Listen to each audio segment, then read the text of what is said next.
This movie tells a story of Paddington, who returns to Peru to visit his beloved Aunt Lucy, who now resides at the home for retired bears. With the Brown family in tow, a thrilling adventure ensues when a mystery plunges them into an unexpected journey. This movie feels like a misstep in what was previously one of the most decent and charming family film franchises out there. While the series has always been about the endearing adventures of a marmalade-loving bear, this installment lacks the charm and originality that made its predecessors stand out. The first glaring issue is the change in directorial vision. Dougal Wilson, stepping in for Paul King, seems to have lost the whimsical touch that gave the earlier films their unique flavor. The humor, which was once sharp and character-driven, now feels forced and lacks the anarchic sparkle that defined the previous entries. The slapstick comedy, a hallmark of the Paddington series, is present but not nearly as clever or engaging. The plot itself, while taking the beloved bear back to his roots in Peru, feels more like a generic adventure movie than a Paddington story.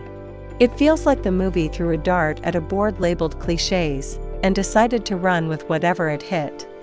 The adventure in Peru feels less like an exploration and more like a desperate attempt to wring some more cash out of a beloved character. The journey through the jungle and the mountains of Peru doesn't capitalize on the cultural richness of the setting, instead opting for a bland touristy interpretation of South America. The narrative is predictable, with a mystery that doesn't have the same emotional or comedic payoff as before. The pacing is also problematic. It's almost like watching paint dry, but with less excitement. Character development, particularly for the Brown family, seems superficial. The emotional stakes feel manufactured rather than organically woven into the story. The new characters introduced, while well acted by Olivia Colman and Antonio Banderas, don't leave as much of an impression as the villains in the previous films.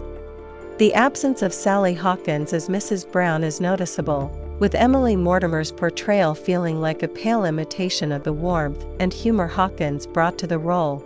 Visually, this movie doesn't match the vibrant and imaginative scenery of its predecessors.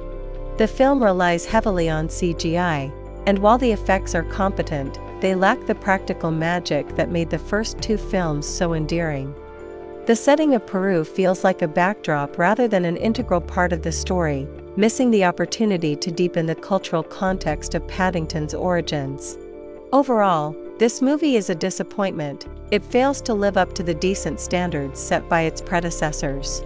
It's a case of a franchise that perhaps should have left well enough alone, preserving the legacy of the first two films rather than diluting it with a less inspired sequel. It's not worth to watch this in theaters, just wait on your streaming service.